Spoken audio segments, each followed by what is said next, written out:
থেকে তো বই পেয়ে যাচ্ছ, স্কুল থেকে ড্রেস পেয়ে যাচ্ছ, ব্যাগ পেয়ে যাচ্ছ, সব পেয়ে যাচ্ছ, কিন্তু তারপরেও বাবা মারা তোমাদেরকে প্রতিদিন 20 টাকা 30 টাকা করে দেন, তারপরে দেন টিউশন খরচ দেন। কিন্তু কার্যত যেটা হয় স্কুলে আমরা দিন দিন দেখছি যে ক্লাস করার মানসিকতাটা কমে গেছে। যেটা আমরা দেখেছিলাম, আমি যখন স্কুলে জয়েন করলাম তখন মাত্র কয়েকটা ঘর ছিল ওই দিকটায়, পূর্ব দিকটায়। আমাদের সময়ে আস্তে আস্তে আস্তে আস্তে এত বড় বিল্ডিং, এত ঘর, এত কিছু হয়েছে। এবং দিন দিন স্কুলের পরিবেশ তা হয়তো খারাপ হয়েছে, কিন্তু ছাত্র সংখ্যা বেড়েছে। একটা সময় আমাকে শুনতে হয়েছে যে আমাদের স্কুল কত ভালো চলে, আমাদেরকে বলতো তুলসিয়াটা খুব ভালো চলে। আশা করি আমি বলবো, আমি এটা গর্ব করেই বলছি চণ্ডীপুর হাই স্কুলের শিক্ষক হিসাবে, এবং আমার ম্যানেজিং কমিটি আছেন, প্রধান শিক্ষকও আছেন, এবং ওনার আমলেই বিশেষ করে এটা হয়েছে। আরো আজকে কেউ বলতে পারবে না যে চণ্ডীপুর স্কুল পড়াশোনা হয় না, এটা বলতে পারবে না। বরঞ্চ উল্টোটাই হয়েছে, যার নামটা আমি আবার নিতে চাই না। তো এটা কেন হয়েছে? ছাত্রছাত্রীরা ঠিক মতো আসছে, শিক্ষক শিক্ষিকারা ঠিক মতো ক্লাস করছেন, হেডমাস্টার মশাই নজরদারি রাখছেন, যথেষ্ট নজরদারিতে স্কুল চলে। আমি এটা মনে করি একটা গ্রামের, প্রত্যন্ত গ্রামের স্কুলে এইরকম নজরদারিতে ক্লাস হয়, এটা আমি বলবো যে না, হয় না। আমি বলবো হয় না এখন, যেটা আমাদের চণ্ডীপুরে হয়। তো আমি এই কথা কেন বলছি যে আজকে এরকম একটা প্রতিষ্ঠানের চলাটা হচ্ছে ছাত্র ছাত্রী নির্ভর।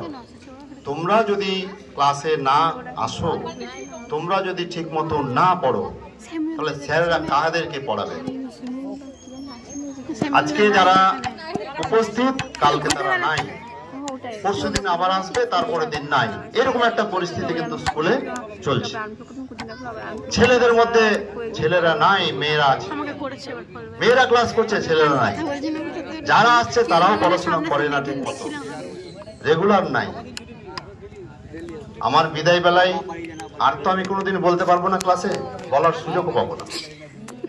আমার এই কথাটাই যদি তোমাদের সামান্য মনে হয় যে না আমি ঠিকই বলছি, তাহলে আগামী দিনে একটু লেখাপড়া করো, চেষ্টা করো, হবে। আর এটা নয় যে চাকরি হয় না বলে, কিছু হয় না বলে আমরা ওটার পিছনে ছুটবো। আমরা যদি সারাদিন চিন্তা করি, আমি আজকে একটা বইয়ে পড়ছিলাম, আমি যদিও বই এক ভদ্রলোক লিখেছেন, আমার নামটা মনে নাই এই মুহূর্তে। উনি বলছেন যে আমরা যেটা বেশি চিন্তা করি সেটা বাস্তবে কিছু নেই। আমরা কোনটা চিন্তা করি? যে চিন্তাটা বাস্তবে কিছু নাই। আমরা বাস্তবটা চিন্তা করি না, কারণ আমাদের মধ্যে কি, এর মধ্যে কি চণ্ডীপুর হাই স্কুলের ছেলে যারা পাস করে চলে গেছে, তারা কি কেউ চাকরি পায়নি? তারা কি কেউ মেডিকেলে নেই? তারা কি কেউ ইঞ্জিনিয়ারিং এ নেই? অনেকেই চাকরি করে। অনেক ছেলের সঙ্গে আমার ব্যক্তিগত ভাবেও যোগাযোগ আছে। পরশুদিন রাত্রে, গত রাত্রে, আগের রাত্রে একটা ছেলে, ও ঠিক মনে রেখেছে আমাকে, 1 বছর আগে, 6 মাস আগে বারবার আমাকে মনে করায়, স্যার আপনার তো আর বেশি দিন নেই। তো আমার সাথে গত রাত্রে, আগের রাত্রে কথা বলতে বলতে হঠাৎ খুব নিজেই কেঁদে যাচ্ছে, আর স্যার দেখা হবে না। আমি বললাম দেখা তো সবসময় হবে, কারণ তুমিও তো নাই, আর আমি তো স্কুলে থাকবো না, কিন্তু যোগাযোগ তো যোগাযোগ থাকবে, তোমাদের সাথেও থাকবে। ছাত্র আমরা যখন চাঁচলেও দেখেছি, ইভেন কলকাতাতেও দেখেছি, অনেক ছাত্র হঠাৎ বলছে সালাম আলাইকুম, নাহলে নমস্কার। তো তখনই বুঝি যে এটা আমার ছাত্র। আমাদের মনে থাকে না, তখনই বুঝি এটা আমার ছাত্রী। তাহলে ওরা তো মনে রেখেছে, ওরা ভালো জায়গায় আছে। কে বলছে তোমাদেরকে যে তোমরা ওই জায়গাগুলোতে যাবে না? কে বলছে এটা কথা? তুমি নিজে নিজে ভাবলে হবে না। পড়ো, এর মধ্যে তো ভালো ভালো ছেলে মেয়ে বেরিয়ে যাচ্ছে, এটাই তোমাদেরকে করতে হবে। আমি বিশেষ আজকে আর বলবো না, হয়তো যদি কোনোদিন অনেকেই বলেছেন স্কুলের সাথে যোগাযোগ রাখার জন্য, নিশ্চয়ই আসবো। স্কুল যদি কোনোদিন বলে বা দরকার হয়, জুলফিকারদাও বলছেন, অবশ্যই আসবো। যদি কাজে তেমন ব্যস্ত না থাকি তাহলে অবশ্যই আসবো, কারণ যে স্কুলে 26 বছর চাকরি করলাম সেই স্কুলটাকে মনের দিক থেকে আমিও তো ছেড়ে দিতে পারবো না, আমারও কষ্ট হবে, কিন্তু এটা নিয়ম, এটাকে মানতে হবে, কিছু করার নেই। আঘাত তো একটা লাগবেই, যে আঘাতটা, আমি যেহেতু ডাক্তার আমি এটা মনে করি যে আমাদের শরীর খারাপ হয় কি করে, কিছু কিছু অসুখ হয়, বড় অসুখগুলো হয় চিন্তা থেকে, বড় ধরনের অসুখ হয় চিন্তা থেকেই। যে চিন্তা যদি মনের মধ্যে ঢুকে যায়, আঘাত যদি চলে আসে কোনোভাবে, তাহলে আমি কোনোদিন ভাবিনি, আমি কোনোদিন ওই আঘাত পাইনি যে আঘাতগুলো আমার জীবনে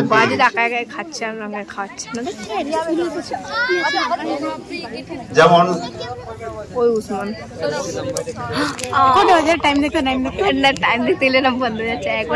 মাত্র 2 বছর আগে আমার বাবা মারা গেছে।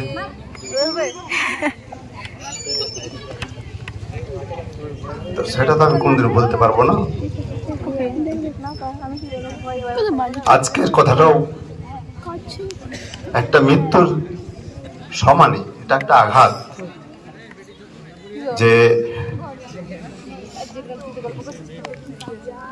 মানে এতদিনের একটা চলা বলা, মাঝখানে আমি অনেকদিন ইচ্ছাকৃত ভাবে অনিচ্ছাকৃত ভাবে স্কুলে আসতে পারিনি, কারণ অনেক ছুটি ছিল, ইচ্ছা ছিল ছুটি কাটাবো না।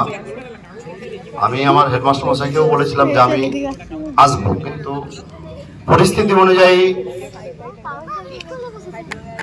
মেয়ে বাড়িতে থাকার কারণে, ছেলে বাইরে থাকে, মিসেস বাইরে থাকেন চাকরি করতে যান, কখনো কখনো বাড়ি একাই থাকে বলে তার টিউশনের জন্য অনেকদিন আমাকে ইচ্ছাকৃতভাবে মেডিকেল নিতে হয়েছে, কারণ যেটা আমি চাইনি যে আমি এটা মানে স্কুল যাব না। আমার মেডিকেল আমি এই জন্য জমা করে রাখিনি যে আমি মেডিকেলটা পরে নিব, কারণ আমি মনের দিক থেকে সব সময় এবং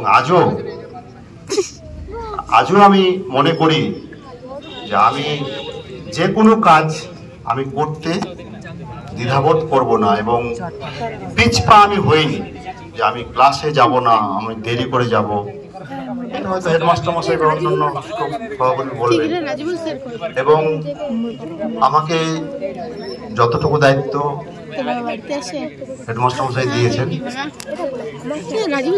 আমি চেষ্টা করেছি, তার মধ্যেও কিছু ভুল হতে পারে, অসুবিধা তো আমারও থাকে, ভুল হতে পারে বা আমি করতে পারি, অনেকদিন জুলফিকারদাকে জানাতেও ভুলে গেছি আমি স্কুল যাবো না। পরের দিন আমার খুব খারাপ লেগেছে, আমি কেন বলি,